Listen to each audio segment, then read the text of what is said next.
Well, I look at everything like a deal. Trump adore les deals.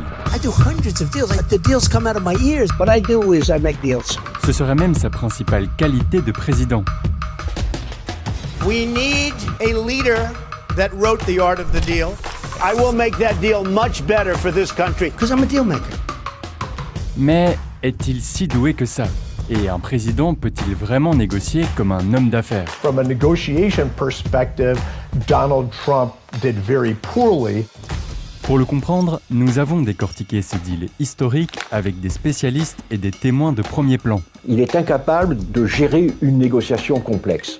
He's a one-note samba when it comes to his bargaining style. Leur analyse révèle que le prétendu négociateur à succès utilise en réalité une méthode assez simple et en fin de compte assez inefficace. C'est pas un joueur d'échecs, loin de là.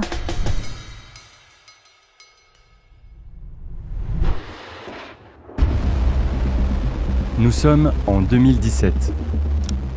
La Corée du Nord mène des essais nucléaires et son leader menace les États-Unis. Au pouvoir depuis seulement quelques semaines, Trump est sous pression.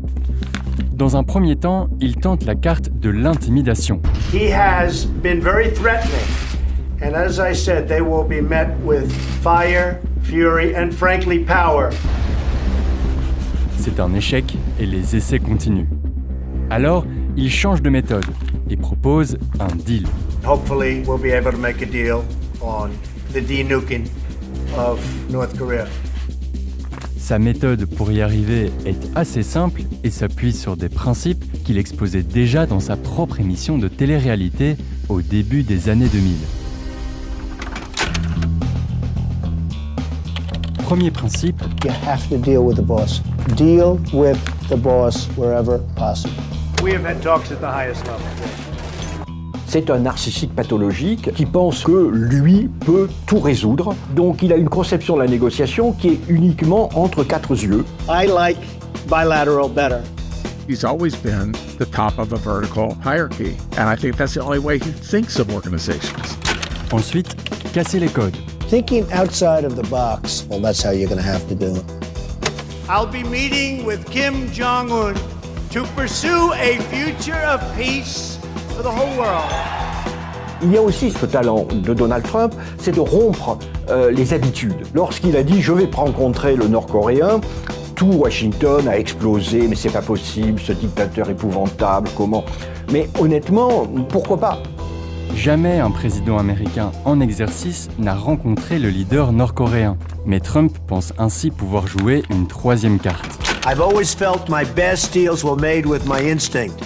I like following my instincts. He thinks of himself as very persuasive. He believes if he and Kim Jong-un could sit down on the North Korea program, they could wrap it up in a day. How long will it take to figure out whether or not they're serious? I think within the first minute, I'll know.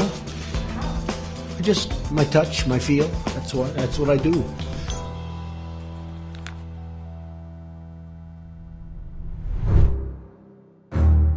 Le 12 juin 2018, pour la première fois de l'histoire, un président américain en exercice rencontre le leader nord-coréen. And here are the two gentlemen, let's watch the moment. Trump a déjà joué ses premières cartes, mais c'est maintenant qu'il va jouer son plus gros atout. Une technique qu'il perfectionne depuis le début de sa carrière d'homme d'affaires. Dans les années 70, Trump est un jeune promoteur immobilier à New York. Dans le centre de Manhattan, il repère un hôtel en mauvais état et sent qu'il a un coup à jouer. Very few other developers were willing to redevelop that land. So that meant that New York City had very bad alternative to him doing the redevelopment. Comme personne ne veut de l'hôtel, Trump se présente comme la solution pour le racheter. Et il exploite ce rapport de force pour obtenir en plus une sérieuse réduction d'impôts. I got everything I wanted. 40 years of tax abatement. It was so easy. Il a une très juste appréciation des rapports de force et ensuite une disponibilité à les utiliser sans scrupules et sans limite. Dans les années 80, Trump va plus loin. Il veut cette fois acheter la résidence de Mar-a-Lago en Floride. Il n'est a priori pas en position de force, mais ce n'est pas un problème. Dans cette interview, il raconte comment, après le refus de sa première offre à 28 millions de dollars, il a décidé de montrer les muscles. Il aurait acheté 7 bandes de plage et menacé d'y construire une horrible maison pour gâcher la vue. Il a donc artificiellement durci son rapport de force, et ça lui aurait permis d'acheter la propriété pour seulement 8 millions de dollars. Autant être honnête, nous n'avons pas été en mesure de vérifier cette anecdote, et on sait que Trump a l'habitude d'enjoliver le récit de ses affaires. Néanmoins, ça montre comment il pense la négociation, et comment il veut être perçu par ses adversaires. Un état d'esprit qu'on retrouve des années plus tard dans sa carrière de président. En 2018, pour durcir son rapport de force, Trump tente d'enfermer le leader nord-coréen dans un faux dilemme. À Singapour, il lui présente ce film dans lequel il réduit la négociation à un choix binaire. There can only be two results. One of moving back, or one of moving forward. A new world can begin today. Il y a une seule alternative en fait. Soit vous êtes avec moi, ça ira très bien, soit vous n'êtes pas d'accord avec moi, ce qui veut dire que vous êtes contre moi et donc ça ira très mal. Et c'est pas de la négociation ça. En parallèle, Trump fait monter la pression. I feel that Kim Jong-un wants to do something great for his people, and he has that opportunity, and he won't have that opportunity again. If the meeting when I'm there is not fruitful, I will respectfully leave the meeting.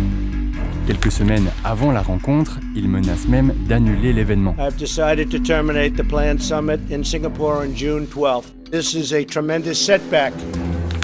Trump's attempt to build leverage in that was almost comical. It looked like a real estate negotiator attempting to negotiate with a dictator, but it, of course, failed.